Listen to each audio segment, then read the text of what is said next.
Oke, untuk lanjutan dari materi tanin part 1 ya, saya jadikan 2 part. Nah, di sini contoh buah pada khususnya yang mengandung tanin gitu ya. Walaupun sebenarnya tidak hanya buah saja, kandungan tanin ada di buah, kemudian ada di daun, ada di kulit kayu dan lain sebagainya. Nah, di sini saya contohkan adalah pomegranate ya. Pomegranate di situ dia memiliki kadar vitamin C yang sangat tinggi gitu ya. Kemudian antosiannya juga sangat tinggi. Antosian ditandai dengan apa? Karena dia memiliki warna kulit yang merah dan biji buahnya juga merah. Nah, dia memiliki kandungan antosian yang tinggi sehingga dia dapat digunakan sebagai antioksidan. Yang kedua adalah punicalagin. Nah, di sini berasal dari punica ya, Punica granatum atau dari kulit buah delima gitu ya. Nah, di sini kalau kita lihat dari strukturnya ada di samping itu adalah hexahidroksilfenol ya, 46 dari galagil glukosanya ini ya, glukosanya. Nah, ini adalah glukosanya, dimana di sini heksa 23 heksa hidroksi di penil 46 galagil di glukosa ini dia memiliki manfaat atau aktivitas terhadap antimalaria, di sini antioksidan, antimalaria dan juga aktivitas antimikroba. Nah, kandungannya elagitanin dan juga asam fenol dari Punica granatum atau kulit buah delima. Nah, ini penelitian dari tahun 2007 ya, tahun 2007. Baik, kita lanjutkan. Untuk kandungan tanin selain ada pada daun ya, contohnya tadi yang sudah kita bahas di slide sebelumnya adalah daun teh, dia juga ada di biji ya. Salah satunya ada di biji Areca catechu gitu ya. Areca catechu ini dia termasuk salah satu tanaman di mana dia mengandung atau kadar tanin di dalam bijinya itu cukup tinggi. Nah, nama umumnya itu adalah buah pinang, biji pinang. Jadi di sini adalah biji pinang. Nah, yang kedua adalah biji kola gitu ya. Nah, ini adalah biji kola, kandungan taninnya juga tinggi. Kemudian selanjutnya adalah kulit kayu ya, pada tanaman oak ya, yang banyak kandungan taninnya. Walaupun di keseluruhan tanaman itu ada taninnya, tapi kadar tanin paling tinggi ada di kulit kayu dari oak ini. Nah, ini senyawa yang bertanggung jawab atau senyawa paling besar pada kulit kayu yang masih golongan tanin itu ya, galoil pendukulagin.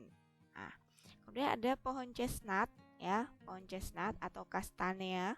Nah, ini juga kadar taninnya pada kulit kayu castaneanya ini cukup tinggi. Oke, selanjutnya adalah plobapen.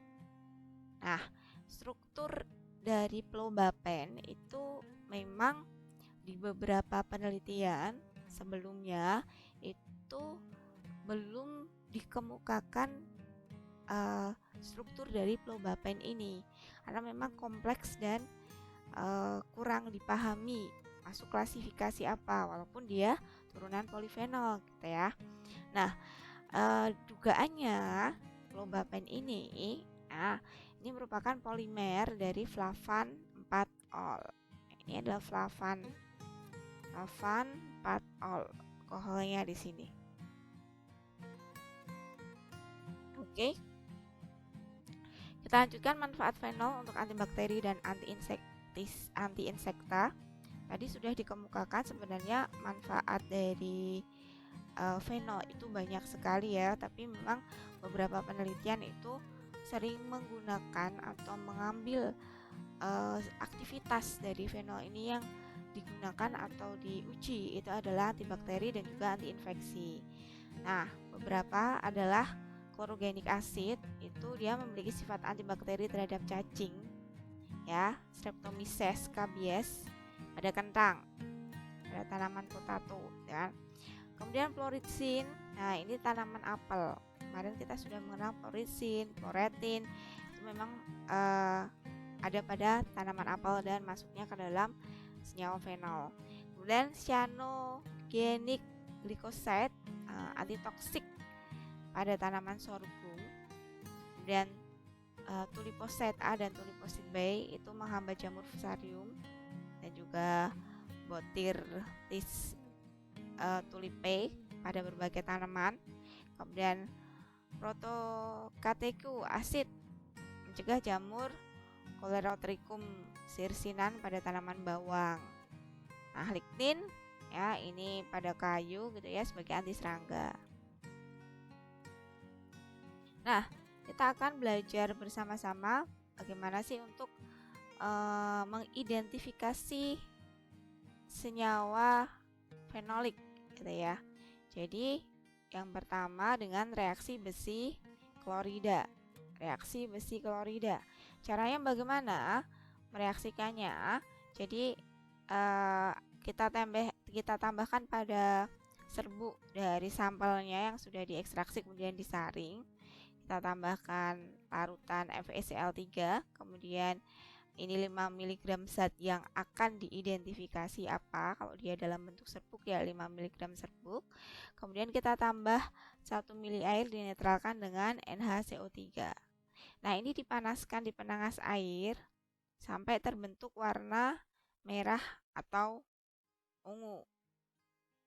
Nah, keterangannya asam asetil salisilat warna ungu terbentuk setelah campuran dipanaskan dan didinginkan. Ya, kalau dia warnanya tetap ungu walaupun setelah didinginkan, dia mengandung asam asetil salisilat. Asam askorbat biasanya pada pH 8. Kemudian asetaminofen, fenazon, asam p-aminosalisilat, chlorpromazin, prometasin dan juga asam mefenamat. Lipagin itu warnanya ungu terbentuk setelah campuran dipanaskan dan didinginkan. Metamisol biru akan memberikan warna biru atau ungu lemah. Oke, yang kedua adalah metode Follin-Shockalteu. Ya, ini sering sekali digunakan untuk identifikasi atau reagen yang paling familiar atau sering digunakan untuk identifikasi ada tidaknya secara kualitatif tentang tanin ya. Nah, kita gunakan 20 mikroliter ekstrak tambah 20 mikroliter larutan standar. Nah, untuk diketahui untuk identifikasi tanin itu bisa secara kualitatif dengan kromatografi lapis tipis atau kita bisa menggunakan titrasi ya. Nah, itu untuk mengetahui ada tidaknya taninnya di situ. Tapi bisa juga kita tambahkan untuk pengujian identifikasi secara kuantitatif, yaitu dengan spektrofotometer. Jadi kita setiap penimbangan kalau kita menggunakan spektrofotometer gitu ya, dimana kita akan menghitung kadarnya. Jadi setiap penimbangan itu harus menggunakan alat yang validasinya jelas. Jadi misalnya kalian mau mengambil 20 mili itu tidak boleh menggunakan gelas ukur tapi harus menggunakan pipet volume. Nah, seperti ini ekstraknya 20 mikroliter ditambah 20 mikroliter larutan standar. Nah, caranya bagaimana? Ditambahkan saja 1,58 mili air diionisasi atau aquades atau aquabides boleh, yang penting bukan air keran. Kita tambahkan reagennya Follin-Shockalteu reagen 100 mikroliter. Kemudian setelah itu kita simpan larutannya pada suhu 26,5 0,5 derajat Celcius selama 10 menit. Setelah sudah 10 menit, kita tambahkan 300 ml larutan natrium CO3 Na2CO3 20%. Nah, setelah itu kita inkubasi pada suhu kamar selama 20 menit. Baru diukur absorbansinya. Ini sampelnya bubuk sarang semut ya. Pada 765 nanometer.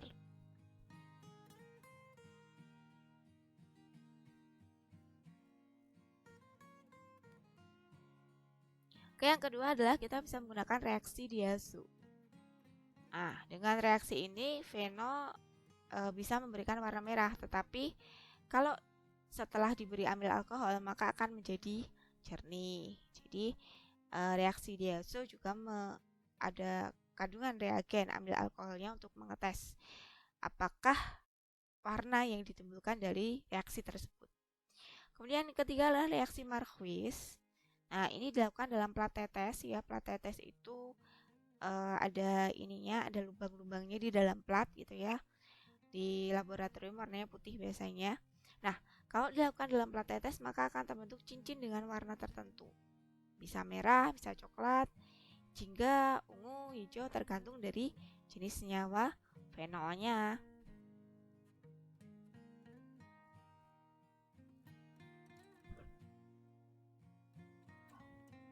Oke, kita masuk ke deteksi dan identifikasi fenol.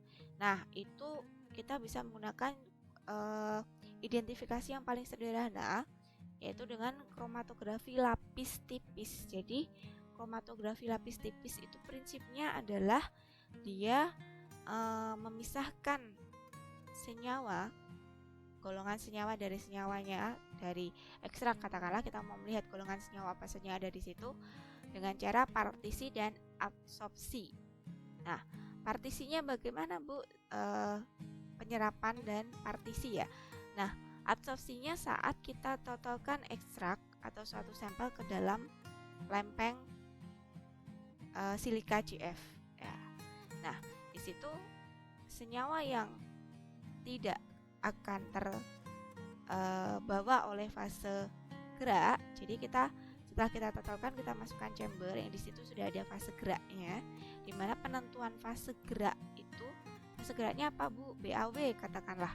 Nah, penentuan fase gerak itu didasarkan dari polaritas senyawa yang ingin kita pisahkan. Nah, di sini contohnya fase gerak, di sini ada asam asetat, kloroform 1:9 dan juga etanol benzen 9:11. Nah, prinsip dari KLT tadi adalah absorpsi dan juga partisi. Absorpsi di mana? Di silika gelnya. Kemudian setelah itu kita masukkan ke dalam fase gerak yang sudah dijenuhkan, kita masukkan lempengnya itu. Di situ akan terjadi partisi atau pemisahan. Jadi kalau di dalam ekstrak itu logikanya tidak hanya satu golongan senyawa saja, tetapi banyak. Di situ akan terpisah atau terelusi beberapa golongan senyawa. Kemudian fase pengembangan dua arah itu bisa dengan fase diam silika gel, fase diam dengan selulosa. Ya. Kalau fase diam silika gel ini contohnya, kalau selulosa biasanya fase gerak yang digunakan benzen, metanol, asam asetat dan asam asetat 6%. Nah, deteksinya kita bisa menggunakan apa? Deteksi kita bisa mengabsorpsi dari UV, sinar UV, kemudian indikator fluoresensi 254. Nah, ini panjang gelombangnya. Ini deteksi secara kuantitatif ya. Kemudian kita juga bisa menggunakan reaksi Volin-Sjokalteu. Kita campur dengan fosfotungstit dan juga fosfomolybdate gitu ya. Dia akan memberikan warna biru. Nah, kalau ada warna birunya ini berarti apa teman-teman? Di sini ada kandungan fenol inti-katekol, hidroquinon dan juga lain-lain. Kemudian vanilin asam bisa juga digunakan untuk mendeteksi, di mana isinya adalah HCl atau asam sulfat ya. Kemudian kita juga bisa menggunakan reaksi Gibbs diikuti dengan amonia. Jadi kalau kita semprot dengan reaksi Gibbs ini warnanya bisa bervariasi. Itu dapat digunakan untuk membedakan asam vanilat dengan asam isovanilat. Kalau asam vanilat dia merah muda ya. Kalau isovanilat dia akan memberikan warna biru.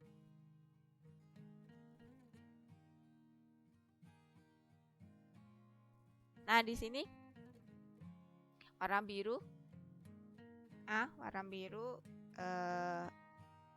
dari taninya kelihatan jelas, walaupun di sini biru muda, di sini biru tua ya. Jadi reaksinya atau pembentukan warnanya, reaksi pembentukan warna adalah senyawa fenolik ya, fenolik. Oke. Kemudian ditambahkan OH, dia akan dia kehilangan OH ya, sehingga ini HA saja, O saja, kehilangan OH. Kemudian dia dari senyawa fenolik akan menghasilkan ion fenolat ya. Oke, untuk flavonoid untuk materi tanin saya cukupkan sekian ya. Minggu depan kita masuk ke materi terpenoid. Nah, untuk tanin ada tugasnya ya. Fenolik sudah selesai, tanin ada tugasnya.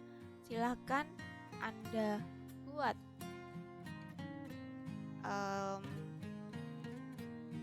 kelompok gitu ya. Silahkan Anda buat kelompok, disamakan saja dengan kelompok praktikum farmakognosi kalau bisa. Kalau tidak bisa silahkan dibuat kelompok bebas, dimana satu kelompok itu kalau jumlah mahasiswanya 60, berarti satu kelompok kira-kira isinya 6-7 mahasiswa. Nah, cari 1 atau 2 jurnal, boleh lebih dari 1, terkait tanaman atau bahan alam yang mengandung tanin atau zat aktif yang ada di dalam tanaman tersebut adalah tanin. Tugas kalian adalah membuat PowerPoint untuk dari hasil review jurnal tadi. Nah, saya tanamannya apa, Bu? Saya mau pakai biji kedabung, katakanlah, boleh. Nah, silakan direview sesuai dengan jurnal yang didapatkan. Jadi nomor 1 adalah judul, cover kedua pada PowerPoint, slide kedua adalah nama kelompoknya, slide ketiga adalah pendahuluan sedikit terkait tanaman dan juga taninnya. Oke, slide ketiga adalah slide selanjutnya kandungan tanamannya apa. Kemudian yang keempat adalah khasiat dari tanaman tersebut. Yang kelima metode yang digunakan untuk metode ekstraksinya misalnya dari jurnal tersebut ya. Kemudian yang terakhir adalah screening fitokimianya atau identifikasi taninnya bagaimana ya. Silahkan dibahas gitu ya. Kalau di situ ada pembahasan silahkan dibahas. Tapi yang paling penting yang saya tekankan adalah tadi Anda cari 1 tanaman yang mengandung tanin, tidak boleh sama dari 10 kelompok yang ada, tanamannya tidak boleh sama. Silahkan didiskusikan di grup kelas gitu ya. Kemudian ditulis kelompok 1, 2, 3, 4, 5 dan seterusnya tanamannya apa, diisi. Kemudian yang Anda cari informasi di situ Anda tulis pendahuluan. Nah, pendahuluan, kemudian khasiat dari tanaman, kandungan dari tanaman, kemudian metode ekstraksinya apa untuk mendapatkan ekstraknya, dan juga screening fitokimia terkait identifikasi tanin saja. Oke, jelas. Silahkan dikerjakan sebaik mungkin karena untuk tambahan nilai tugas Anda. Nah, minggu depan kita akan masuk ke materi selanjutnya, materi terakhir sebelum UAS gitu ya, adalah terpenoid. Silahkan untuk materi terpenoid dibaca-baca dulu, nanti akan saya berikan sekalian PowerPoint-nya di Google Classroom. Oke, terima kasih atas perhatiannya. apabila ada pertanyaan terkait tugas dan juga materi yang saya berikan pada hari ini, silakan kita diskusikan di Google Classroom. Oke, selamat siang. Assalamualaikum warahmatullahi wabarakatuh.